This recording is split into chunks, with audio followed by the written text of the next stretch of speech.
नमस्कार, आप देख रहे हैं इंडियाज़ वर्ल्ड। मैं हूं नगमा, मेरे साथ ऑब्जर्वर रिसर्च फाउंडेशन के चेयरमैन संजय जोशी।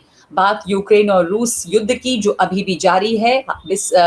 इसके बावजूद कि तमाम शांति वार्ता चल रही है और हमने देखा कुछ दिनों पहले ही जो टर्की के इस्तांबुल में बातचीत हुई, उससे ये उम्मीद जगी थी कि, और ये सवाल उठ रहे थे कि क्या अब ये एक शुरुआत है इस युद्ध के खात्मे की, क्योंकि दोनों तरफ से उम्मीद जताई गई थी कि शायद अब इस आक्रमण में, हमले में, युद्ध की तेजी में कुछ कमी आए। तो शुरुआती इस तरह के इशारे आए थे रूस की तरफ से भी, लेकिन अभी लगता है कि हालात जैसे थे वैसे हैं।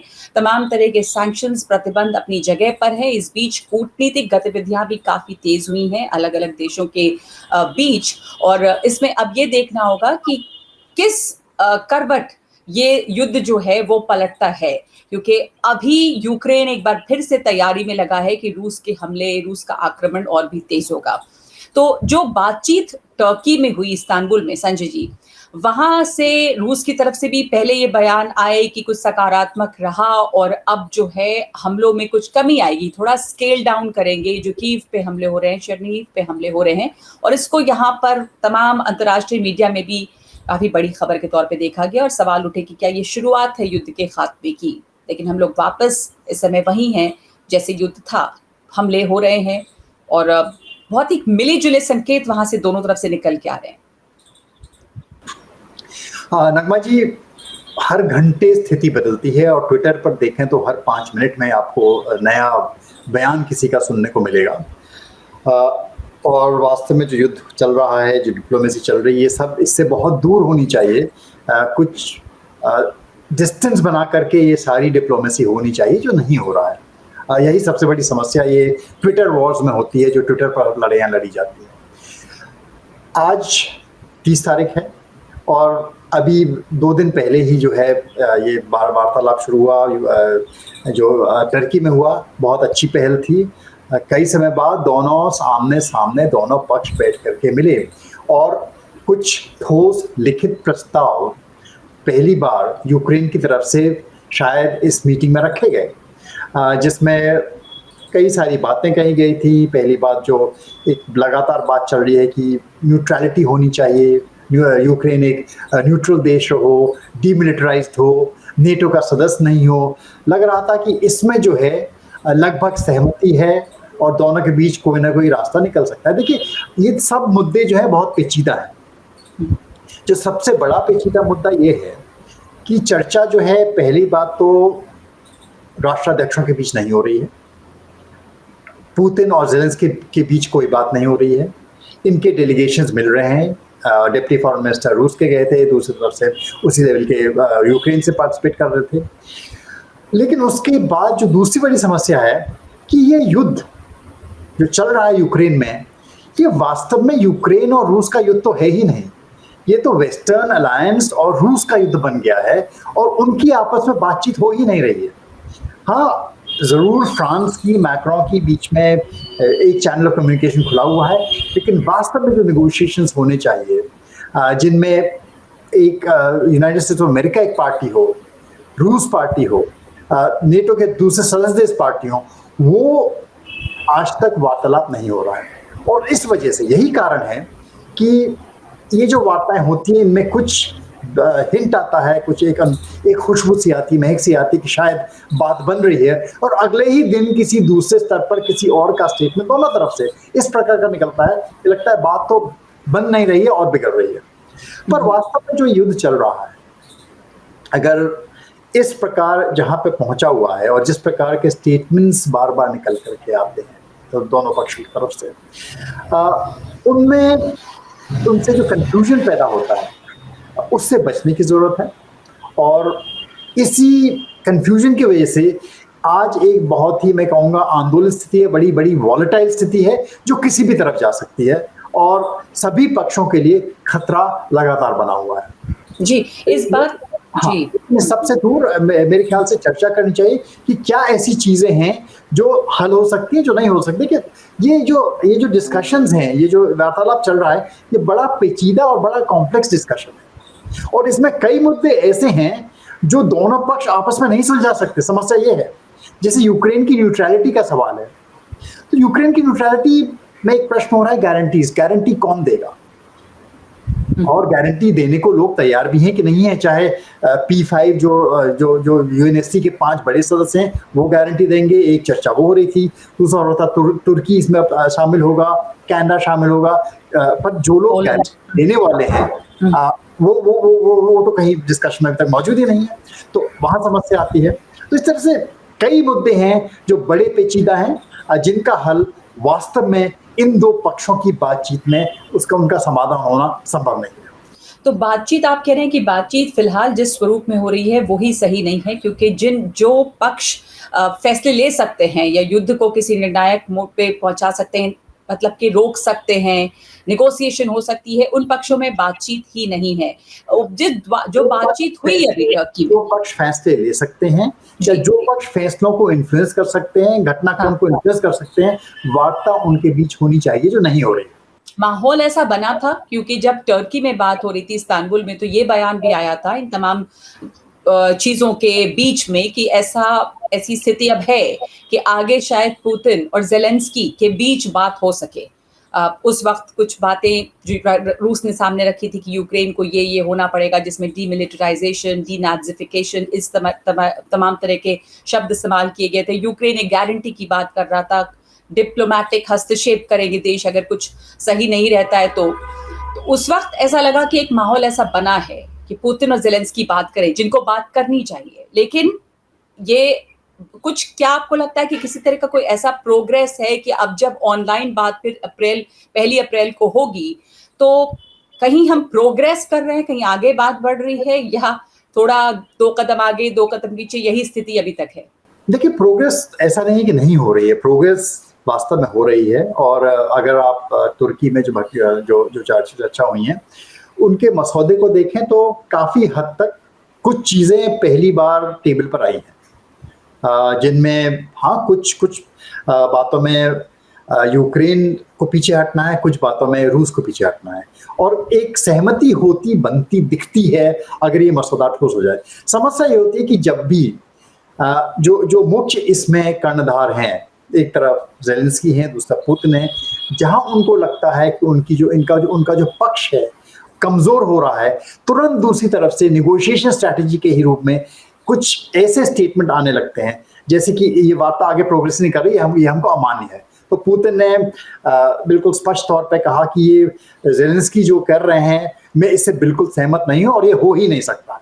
मैं यूक्रेन को बिल्कुल बर्बाद कर दूंगा अगर ऐसा चलता है। तो इस प्रकार के स्टेटमेंट्स बीच में आने लगते हैं।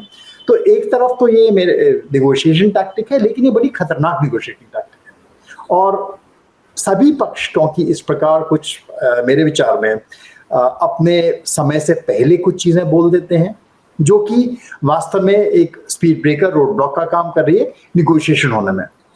वास्तव में अगर आप देखें, मसौदे को देखें, तो ऐसा नहीं कि प्रोग्रेस नहीं हो रही, प्रोग्रेस हो रही है। अब उस मसौदे के बीच में दोनों पक्ष लगे हुए हैं कि अपनी जो बात है वो कहां तक धक्का दे करके जो उनका पक्ष है इन निगोशिएशंस के अंत में होते होते, क्योंकि दोनों पक्ष वास्तव में जानते हैं कि इस युद्ध का निगोशिएटेड सेटलमेंट तो होना ही है। ना रूस कब्जा कर सकता है यूक्रेन के ऊपर, अच्छी तरह रूस को मालूम है, और यूक्रेन को भी अच्छी तरह मालूम है कि जो इलाके वो खो चुका है इस युद्ध के दौरान, देखिए नुकसान कितना हुआ है यूक्रेन का। ये सब एक टोटली अननेसेसरी वॉर, जिसकी कोई जरूरत ही नहीं थी। 24 फरवरी को वो युद्ध शुरू हुआ और सबसे ज्यादा नुकसान इसमें यूक्रेन का हुआ है। जी। रूस का नुकसान लॉन्ग टर्म है। रूस का नुकसान ये है कि जो सैंक्शंस के ऊपर लगे हैं वो सैंक्शंस लंबे समय तक प्रभावित करेंगे, ना सिर्फ रूस को करेंगे लेकिन दुनिया के कई और देशों को करेंगे। पर इस समय देखें तो क्या रूस ने वो हासिल कर लिया मोटे तौर पे जो वो चाह रहा था? जैसे अगर क्राइमिया की बात है, उसको स्वतंत्र घोषित करवाना, और या जिस तरह का वो दबदबा उस इलाके में बनाना चाहता था, क्या वो हासिल हो गया? टेरिटोरियल गेन्स तो रूस को हुए हैं।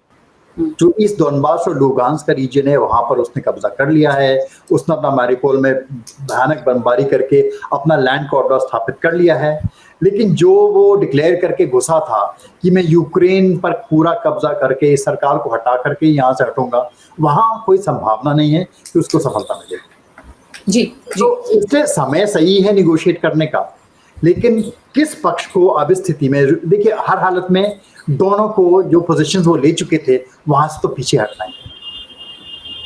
और यूक्रेन के लिए वाकई में अगर आप पूरे घटनाक्रम को देखें तो एक बड़ा लॉस तो है ही। अगर डॉनबास, क्रीमिया, ये जो ईस्टर्न कॉरिडोर की बात कर रहे हैं, सिर्फ इतना भर यूज कब्जा करके या अपना किसी तरह से उनको इंडिपेंडेंट घोषित करके एक तरह से कार्व आउट कर लेता है यूक्रेन को, यूक्रेन का विभाजन कर देता है, तो यूक्रेन ने तो बहुत बड़ी टेरिटरी खो दी ना, जिसके लिए वो तैयार नहीं था। हालांकि मिन्स्क एग्रीमेंट में उसको वहाँ ईस्टर्न टेरिटरीज के लिए समाधान करना था, समाधान नहीं हो पाया, ऑटोनॉमी नहीं दी जा सकी, नहीं हुई किसी जो भी कारण थे, जिसकी भी गलती से। लेकिन उस स्थिति पर आज रूस डेफिनेटली उसका आज जो है वर्चस्व है, उसका हाथ ऊपर है। तो नुकसान यूक्रेन को सबसे ज्यादा हुआ है। अब और कितना आगे नुकसान होगा और इससे ज्यादा कितनी जानें और इसमें जाएंगी। देखिए, नेगोशिएशन लंबे चलेंगे। मुझे लगता है कि आगे समय में ये जो स्थिति है ईस्ट यूक्रेन को लेकर के, क्राइमिया को लेकर के, ये एक तरीके से जिसको कहते हैं कि कोल्ड फ्रीजर में रखा हुआ कॉन्फ्लिक्ट रह जाएगा कि इस पे हाँ डी फैक्टो रूस का कब्जा रहेगा, रिकॉग्निशन कोई नहीं देगा, या वो एक ऑटोनॉमी, हाफ रिकॉग्नाइज ऑटोनॉमी प्रकार की उनकी रहेगी, इंडिपेंडेंट स्टेट्स रहेंगे, लेकिन वास्तव में रिकॉग्निशन को नहीं मिलेगा। उनसे रूस भी सेटिस्फाइड है और ज़ेलेंस्की के लिए भी कहने को है, देखो कि हमने अपने इलाके नहीं छोड़े, क्योंकि ज़ेलेंस्की के लिए अब ये कह पाना यूक्रेन का हम इतना बड़ा हिस्सा गंवा चुके संभव नहीं। तो ये समस्या है। तो क्या समाधान हो ताकि दोनों पक्ष दिखा सके अपने अपने कॉन्स्टिट्यूएंट्स को कि हाँ ये जो युद्ध हुआ है इसमें हमें कुछ हासिल हुआ है। अल्टीमेटली जो ये अटक रहा है वहीं पे अटक रहा है। तो इसी पे बातचीत चल रही है कि आखिर दोनों पक्ष के लिए क्या फेस सेविंग हो सकती है, ये क्या हासिल हुआ, किसको कोई ये नहीं दिखाना चाहेगा कि किसी को ज्यादा नुकसान हुआ। एक सवाल ये कि इस दौरान कुछ नहीं हुआ, दोनों पक्षों को नुकसान ही हुआ है उसमें। जी, नुकसान उनको अल्टीमेटली दोनों पक्षों को सहन करना पड़ेगा। जी, और इस बीच में कई दिलचस्प दौरे हुए हैं और रूस के विदेश मंत्री लावरोव जो है वो चीन गए और भारत आए, और इसे लेकर भी पश्चिम की तरफ से काफी सख्त प्रतिक्रियाएं रही हैं। बल्कि अमेरिका और ऑस्ट्रेलिया ने भारत पर ये फिर भारत के लिए आलोचना भी की है कि किस तरह से जो रशियन प्रपोजल को अगर भारत कंसिडर करता है तो ये तमाम सैंक्शंस को कमजोर करता है। लावरोव दिल्ली भी आए और लावरोव चीन गए। तो इसमें अब चीन का, तो पहले अगर हम चीन को देखें तो चीन का क्या इसमें अब रोल सामने आ रहा है? देखिए, जहां तक सैंक्शंस को सपोर्ट करने का सवाल है, सैंक्शंस तो ऐसा तो नहीं कि यूनाइटेड नेशन ने सैंक्शन लगाई हैं जिनका भारत उल्लंघन कर रहा है। कुछ देशों ने, पश्चिमी देशों ने सैंक्शन लगाई हैं, और इन सैंक्शंस का खुद पश्चिमी देश, अगर आप डिटेल्स में जाएं, उसमें भी किस हद तक पालन कर रहे हैं, वहां भी विभाजन है। यूरोप वो सैंक्शंस नहीं लगा रहा है जिस प्रकार की सैंक्शन अमेरिका लगा रहा है या जो यूनाइटेड किंगडम लगा रहा है। देखिए, जिन सैंक्शंस में नुकसान उनको नहीं है वो लगाते हैं, बाकी नहीं लगाते। तो ये जो सैंक्शंस का खेल है, और मैं आपको पहले ही बता चुका हूं कि तुर्की तो सैंक्शन लगाए नहीं है, तुर्की नेटो का सदस्य है। इजराइल भी तैयार नहीं है सैंक्शन लगाने को। हालांकि क्रिटिसाइज जरूर करते हैं, भारत भी करता है कि जो हमला यूक्रेन पे हुआ है वो गैर वाजिब था। चीन ने भी कहा है कि हम जो है, अगर किसी देश की सॉवरेन नेशन पे अटैक होता है तो हम उससे सहमत नहीं हैं। तो जहां तक उस प्रश्न का सवाल है, उस पर पार्टी से मतभेद नहीं है। लेकिन सारा दोष इस घटनाक्रम का जिस प्रकार से बढ़ा है, जहां पहुंचा है, जहां आज फंसा हुआ है, अगर इसका समाधान निकालना है तो ये कीचड़ उछाल कर, छीछा लेदर करके या कहकर सारा दोष एक पार्टी पे मर करके इसका समाधान नहीं हो सकता। समाधान अच्छी डिप्लोमेसी के माध्यम से ही हो सकता है, जिसके लिए सभी पक्षों में जो भी बात करा ले। और मेरे विचार में जो ये इतनी चर्चाएं चल रही हैं, इतनी आप विजिट्स देख रहे हैं, तो भारत में भी अमेरिका भी अपने दूत भेज रहा है, लावरोव आज आ रहे हैं, वैंगी अभी आकर के गए हैं। तो अपना पक्ष सामने रखने के लिए जो पक्ष रखना चाहते हैं, अमेरिका रखना चाहता है, फ्रांस रखना चाहता है, रूस रखना चाहता है, चीन रखना चाहता है, क्या उनका पक्ष है। तो प्रयास ये है कि कैसे एक कॉमन इसमें एक व्यू पॉइंट निकल पाए। तो हाँ, ये मौका है कई देशों के लिए, भारत जैसे देशों के लिए, जो वास्तव में इसमें एक बहुत बैलेंस्ड रोल खेल सकते हैं। जिस प्रकार का रोल वास्तव में तुर्की खेल रहा है, वो उस प्रकार का रोल, एक बैलेंसिंग रोल मेरे विचार में भारत इसमें खेल सकता है और भारत को इसमें खेलना चाहिए, ताकि ये मामला अब आगे नहीं बढ़े। इसका समाधान देखिए, समाधान ऐसा कोई समाधान इसमें नहीं निकलने वाला है जिससे हर पक्ष खुश होगा, सब पक्ष इससे नाराज ही होंगे। लेकिन अपने लॉसेस अपने एब्जॉर्ब करके जब तक नुकसान हुए हैं, इस आग को शांत करने का मौका भी अभी है। चीन के विदेश मंत्री और उसके बाद रूस के विदेश मंत्री, चीन के विदेश मंत्री का भारत दौरा, रूस के विदेश मंत्री का चीन दौरा और उसके बाद भारत आना, तो भारत का रोल इसमें और इन दौरों के क्या मतलब समझा जाए? देखिए, जो अभी विजिट हुई है, अभी देखिए लैवरोव जो हैं चीन गए, और चीन में गए भी कहाँ, वो गए पूर्वी चीन। और पूर्वी चीन में जो उनका जाने का मकसद था, जो उनके ऑफिशियल विजिट का कारण है, वो यूक्रेन नहीं है। बड़ा दिलचस्प है ये। वो जो उनका जाने का मकसद था वो क्या है? अफगानिस्तान। तो अफगानिस्तान पर चर्चा करने के लिए चीन में बैठक हुई। उसमें न सिर्फ जहाँ तक चीन के विदेश मंत्री मौजूद हैं, कई और देशों के विदेश मंत्री मौजूद हैं। पाकिस्तान के विदेश मंत्री हैं, ईरान के विदेश मंत्री हैं, तजिकिस्तान, उज़्बेकिस्तान, कई जो ये सेंट्रल एशियन कंट्रीज हैं, उनमें चर्चा हो रही है अफगानिस्तान के भविष्य को लेकर के। और एक तरीके से ये देश एक मैसेज देना चाह रहे हैं कि देखिए, जिस प्रकार से, और लैवरोव ने बल्कि कहा भी, उनका स्टेटमेंट भी आया कि जो चीज़ देखिए कई सालों से अफगानिस्तान को पूरा सेंटर बना करके पश्चिमी देशों ने कुछ एक बवाल खड़ा किया था, और इतने सारे वहाँ पर क्रियाकलाप हुए, इतने लोगों की जाने गई हैं, वही काम अब यूक्रेन में करने की कोशिश की जा रही है। देखिए, दूसरा नैरेटिव देने की कोशिश की जा रही है। और चीन और जो रूस के स्टेटमेंट्स कुछ निकल रहे हैं, विजिट अभी हुई है, उनसे लगता है कि जो कह रहे हैं कि हम लोग साथ प्रयास करेंगे कि एक जो नया वर्ल्ड ऑर्डर हो, वो एक मल्टीपोलर वर्ल्ड ऑर्डर होगा, वो एक डेमोक्रेटिक वर्ल्ड ऑर्डर होगा, जिसमें सब देशों की आवाज़ होगी, सब देशों की आवाज़ सुनी जाएगी। कुछ गिने चुने पश्चिमी देश इस वर्ल्ड ऑर्डर को नहीं चलाएंगे। और इस प्रकार से जो है, जो रूल्स बने हैं, जिस प्रकार के रूल्स थोपे गए हैं पश्चिम द्वारा, उनके अंतर्गत ये अफगानिस्तान जैसे काम है, यूक्रेन जैसे काम नहीं चलेंगे। तो मैसेज बड़ा साफ है कि आप यहाँ से भागे, अब हम अफगानिस्तान की समस्या भी हम यहाँ पर सॉल्व करेंगे। ये सिर्फ ये जो मैसेज जा रहा है कि ये तो वर्ल्ड ऑर्डर की रीशेपिंग की बात हो रही है, और उसमें आपका योगदान नहीं है। आप तो लड़ाइयाँ अपनी लड़ते रहिए, पहले आपने अफगानिस्तान में लड़ी, आज अब यूक्रेन लड़ रहे हो। तो ये मैसेज देने की कोशिश की जा रही है। और ये सिलसिला शुरू हुआ था, देखिए, ओलंपिक्स के पहले, जब पुतिन और प्रेसिडेंट शी की बैठक हुई। उन्होंने बैठ करके बड़े जोर शोर से बड़ा एक डिक्लेरेशन साइन किया था, और तब भी बहुत स्पष्ट रूप से कहा था कि अब जो है एक नए तरीके की विश्व संरचना बनाने की जरूरत है, जिसमें जिस प्रकार के अभी तक काम किए जा रहे हैं वो नहीं हो, क्योंकि वास्तव में सबको सम्मिलित लेकर के आगे चले। तो ये देखिए, एक बड़ा चैलेंज देने की कोशिश की जा रही है, बहुत स्पष्ट है।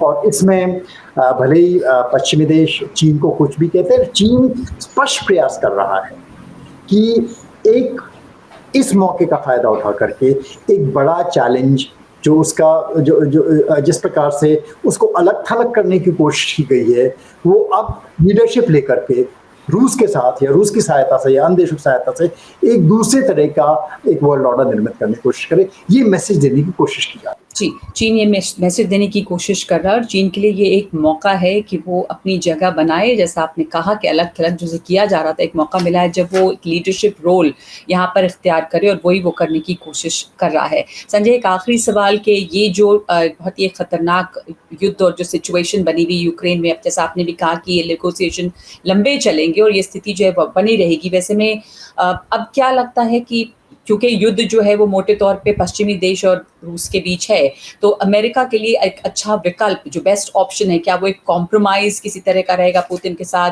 एक और मैं इसमें सवाल ये जोड़ना चाहती थी कि भारत को लेके जो बयान अभी आए हैं, एक अनईज सा एक दिखता है क्वाड के जो सदस्य देश हैं, और इसको इन्होंने बताया कि ये भारत का रिस्पॉन्स जो रहा वो अच्छा नहीं है।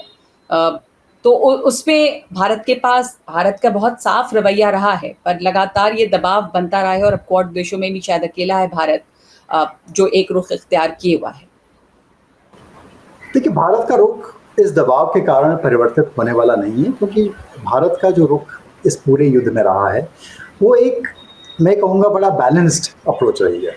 भारत ने कभी ये नहीं कहा है कि रूस ने यूक्रेन का हमला करके या कोई बिल्कुल जस्टिफाइड है, ऐसा कहीं भारत ने नहीं कहा है। चीन और पुतिन की बैठक तो जब फरवरी के शुरू जो बीजिंग ओलंपिक्स की पहले शुरू हुई थी, उसमें उन्होंने स्पष्ट किया था कि यूक्रेन जैसे कॉन्फ्लिक्ट, यूक्रेन की लड़ाई शुरू भी नहीं हुई थी, यूक्रेन और ताइवान दोनों को उन्होंने साथ लिया था। जिस प्रकार से नेटो का एक्सपेंशन चल रहा है उधर, या इधर ईस्ट ये इंडो पैसिफिक का एक्सपेंशन चल रहा है और हम लोगों को फंसाने की कोशिश की जा रही है इन कॉन्फ्लिक्ट्स में, हम इनका समर्थन नहीं करते, स्पष्ट उन्होंने कहा था। तो उनका तो रुख वही है। भारत का रुख इनसे बिल्कुल भिन्न है। भारत का रुख एक तरीके से अधिक समग्र है, अधिक व्यापक है, और इस प्रकार के जो ये अलायंसेस हैं, चाहे वो पश्चिमी देशों की तरफ से बनाए जा रहे हों, चाहे अगर ये रूस और चीन मिलकर के काउंटर अलायंस खड़ी करने की कोशिश करें, तो भारत ना इस पक्ष की तरफ आने वाला है, ना उस पक्ष की तरफ आने वाला है। भारत के लिए वास्तव में एक मीडिएटर का रोल इस वक्त बहुत अच्छा रोल है जो भारत प्ले कर सकता है, और ऐसे ही किसी देश की आवश्यकता है जो पहल लेकर के। देखिए, समस्या ये है कि अगर चलिए सब कुछ अच्छा चला, यूक्रेन में अगर समझौता हो भी जाता है, तो जो समझौते के मसौदे बन रहे हैं वो कोई ऐसा समझौता नहीं है जिससे दोनों पक्ष लंबे समय तक खुश रहेंगे। बीच में कुछ सालों बाद फिर चैलेंज आएगा जी। और ये जो स्थिति है, ऐसा नहीं है कि आज अगर शांति आ जाती है, आज दोनों के बीच में कोई समझौता आ जाता है, तो जो ये न्यूट्रलिटी के इश्यूज लेकर के हैं, डीमिलिटराइजेशन को लेकर के इश्यूज हैं, सिक्योरिटी गारंटीज को लेकर के इश्यू हैं, या टेरिटरी को लेकर के इश्यूज है कि ईस्ट यूक्रेन पर कितना कब्जा रहेगा, किसका कब्जा रहेगा, ये सारे ऐसे मुद्दे हैं जो कि लगातार जिंदे रहेंगे, और ये नासूर हैं जो काटते रहेंगे, और इनका दर्द यूरोप को हिलाता रहेगा। तो देखिए, ये स्थिति वास्तव में यूरोप के लिए बहुत चिंताजनक है, बहुत भयावह है। कॉम्प्रोमाइज हो, अच्छी बात है अभी, लेकिन इस कॉम्प्रोमाइज को आगे ले जाने के लिए बहुत सारी अभी मशक्कत करनी पड़ेगी ताकि ये स्टेबल कॉम्प्रोमाइज हो। इसमें फिर कभी भी आग 5 साल बाद, 2 साल बाद, 6 महीने बाद कभी भी फिर धधक सकती है। तो कैसे वो स्थिति नहीं हो। वास्तव में जो इस वक्त डिप्लोमेसी की जरूरत है वो एक लॉन्ग टर्म डिप्लोमेसी की जरूरत है, जिसमें समग्र रूप से जो सिक्योरिटी आर्किटेक्चर है, चाहे वो यूरोप का सिक्योरिटी आर्किटेक्चर है, चाहे वो एशिया का सिक्योरिटी आर्किटेक्चर है, उसको एक नया रूप दिया जाए। ये कोल्ड वॉर वाला सिक्योरिटी आर्किटेक्चर था जो कि वास्तव में देखिए 1990 में खत्म हो जाना चाहिए था, 3 साल पहले खत्म हो जाना चाहिए था। उसको क्यों जिंदा रखा गया, पहली चीज तो ये है। उसको लेकर के कुछ लोग सामरिक लोग उसमें जान फूंकते रहे, और एक जो कॉन्फ्लिक्ट था जो खत्म हो जाना चाहिए था सोवियत यूनियन के डिसोल्यूशन के बाद, वो आज तक जिंदा है। दूसरी तरफ देखिए, 50 साल पहले की स्थिति पर गौर डालिए जी। चीन के साथ रेप्रोचमेंट किया गया, चीन को, ताकि रूस और चीन साथ नहीं हो, चाइना एक काउंटर बने रूस के लिए, एक प्रयास किया गया। निक्सन गए थे 50 साल पहले, उसमें सफलता मिली। अल्टीमेटली सफलता इतनी मिली कि रूस का एक जो विघटन हुआ, जो सोवियत रशिया का जो विघटन हुआ, कोल्ड वॉर उससे समाप्त हो जाना चाहिए था। तो आज स्थिति ये है कि हमने 30 और 50 साल दोनों का जो इतिहास वो नकार दिया है। आज फिर वही स्थिति है, और उल्टा ये है कि चीन और रूस साथ खड़े हैं, और चीन जो आज खड़ा है वो 1972 के मुकाबले शेर का 1.25 नहीं हुआ है, शेर का 125 से हो गया है। उसका जीडीपी जो 115 मिलियन डॉलर था, आज 15 बिलियन पहुंच चुका है। तो उसका सामना आप कर रहे हो। ये जो सामरिक गलतियां हुई हैं, जिस सिक्योरिटी आर्किटेक्चर के चलते ये सामरिक गलतियां हुई हैं, उस सिक्योरिटी आर्किटेक्चर के पुनर्निर्माण की बहुत जरूर आवश्यकता है, और अगर उसका पुनर्निर्माण नहीं किया जाएगा तो ये कॉन्फ्लिक्ट सिर्फ यहाँ पे यूक्रेन में रुकने वाला नहीं जी। इसकी आग आगे बढ़ेगी और दूर तक जाएगी, और कई लोगों को झुलसाएगी आने वाले समय में। जी, तो ये टकराव एक मौका भी ये देता है कि जो सिक्योरिटी आर्किटेक्चर है उसका दोबारा निर्माण हो, और समझौता जो भी हो, इसमें समय तो लगेगा ही, लेकिन समझौते में स्थायित्व की ज़रूरत है, क्योंकि यहाँ पे एक ऐसी आग है, जैसा आपने बताया, कि कभी भी अब से कुछ महीनों बाद अगर कुछ समझौता होता है, सालों बाद भी धधक सकती है वापस, जो यूरोप के लिए तो खास करके बहुत ही खतरनाक है, लेकिन जैसा आपने कहा बहुत सारे लोगों को झुलसा सकती है। तो इंडियाज़ वर्ल्ड में आज के लिए इतना ही।